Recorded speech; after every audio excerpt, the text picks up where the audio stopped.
នៅថ្ងៃទី25នេះខ្ញុំឃើញក្នុងបណ្ដាញសង្គម Facebook គេផុសជាច្រើនថាប្រជាពលរដ្ឋរបស់យើងបានជំលះទៅរកទីទួលសុវត្ថិភាពដើម្បីខ្លាចការប៉ះទង្គិចគ្នាដែលកើតឡើងម្ដងទៀតចឹងទៅបងប្អូនហើយខ្ញុំមិនដឹងថានេះគឺជាការផុសពីមុនមកឬក៏មិនឬក៏ពួក MMO ឬក៏មិនបងប្អូនប៉ុន្តែអ្វីដែលខ្ញុំចង់និយាយប្រាប់បងប្អូនគឺ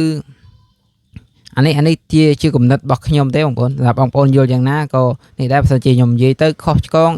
ខ្ញុំសូមអភ័យទោសជាមុនបងប្អូនហើយខ្ញុំខ្លាចតិចទេបងប្អូនកាលណាវាបាញ់បោះក្នុងដីវាដោយក្រសួងការពារជាតិផុសថាវាបាញ់បោះថ្ងៃនេះ4លើកអញ្ចឹងខ្លាចតែវាបាញ់បោះដើម្បីបំផ្លាញប្រជាពលរដ្ឋយើងឲ្យភ័យខ្លាចកាលណាប្រជាពលរដ្ឋយើងភ័យខ្លាចជំលះទៅរកទីទួលសុវត្ថិភាពកាលណាជំលះទីទួលសុវត្ថិភាពច្បាស់ជាកន្លែងនឹងស្ងាត់ហើយបងប្អូនកាលណាដែលស្ងាត់នោះខ្ញុំខ្លាចតែយោធារបស់ថៃមកពតដាក់របងលួសនៅពេលដែលយើងអត់នៅវិឆ្លៀតឱកាសពេលយើងអត់នៅអញ្ចឹងបងខ្លាចតែអញ្ចឹងប៉ុន្តែយ៉ាងណាក៏មានបងកងកម្លាំងកងទ័ពយើងនៅតាមដានតាមឃ្លាំមើលដែរបងប្អូនប៉ុន្តែនេះគឺជា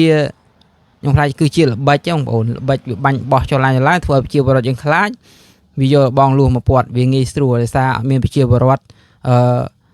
នៅខាំងនៅអីពេលដល់កងកម្លាំងយើងនៅខ្លាចតែប៉ះគ្នាអញ្ចឹងយើងទៅតែស្ដាប់ថ្នាក់ដឹកនាំរបស់យើងបងប្អូនថ្នាក់ដឹកនាំរបស់យើងគឺមិនទាន់ប្រកាសសេចក្តីប្រកាសណាមួយឲ្យប្រជាពលរដ្ឋរបស់យើង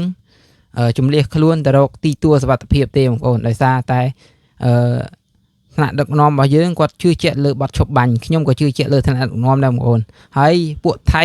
មិនហ៊ានបំពេញបទឈប់បាញ់ទេខ្ញុំហ៊ាននិយាយអញ្ចឹងមិនដែរបងប្អូនដោយសារបើវាហ៊ានបំពេញវាបំពេញយូរណាស់ហើយអញ្ចឹងវាហ៊ានបំពេញទេវាបានទីធ្វើមិនឲ្យប្រជាពលរដ្ឋជាងភ័យភៀសខ្លួនអាងវាចូលពតរបងលួសនេះតាមអ្វីដែលខ្ញុំគិតទេណាបងប្អូនមិនដឹងថាការពិតយ៉ាងម៉េចយើងអត់ដឹងទេតែនេះគាត់ជាអ្វីដែលខ្ញុំគិតបើសិនជាខ្ញុំគិតទៅខុសសូមជួយខមមិនកែលម្អហើយក៏ខ្ញុំសូមអធិស្ឋានទុកជាមុនបើសិនជាខ្ញុំនិយាយទៅខុសប៉ុន្តែនេះជាក្តីបារម្ភរបស់ខ្ញុំបងប្អូនដោយសារយើងស្រឡាញ់ទឹកដីដូចគ្នាអីដូចគ្នាហើយខ្ញុំក៏ជឿជាក់លើថ្នាក់ដឹកនាំយើងនឹងព្យាយាមរកវិធីសាស្ត្រដើម្បីដោះស្រាយដោយសន្តិវិធីបងប្អូនមិនមែនថ្នាក់ដឹកនាំយើងខ្លាចទេប៉ុន្តែថ្នាក់ដឹកនាំរបស់យើងឲ្យតម្លៃទៅលើជីវិតមនុស្សជីវិតកងទ័ព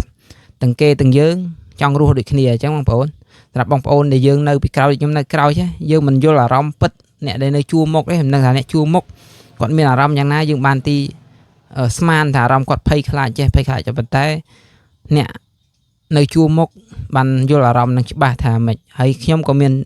ឪពុកខ្ញុំជាទាហានដែរលើកមុនធ្លាប់ប៉ះគ្នាកាលពី2008ខ្ញុំជាកូននេះគឺអារម្មណ៍ក្តុកក្តួលនៅមិនសុខចាំតែស្ដាប់ដំណឹងក្រោយពេលបាញ់គ្នាហើយថាឪពុកយើងឪពុកគេមិនអារម្មណ៍មួយហ្នឹងគឺពិបាកបរិយាយណាតើបងប្អូនមានសាច់ញាតិនៅជួរមុខផ្ទាល់មិនដឹងហើយសម្រាប់បងប្អូនចង់បានព័ត៌មានថ្មីបន្តទៀតសូមជួយចុច Subscribe ចុច Like របស់ Channel YouTube របស់ខ្ញុំមួយផងបងប្អូន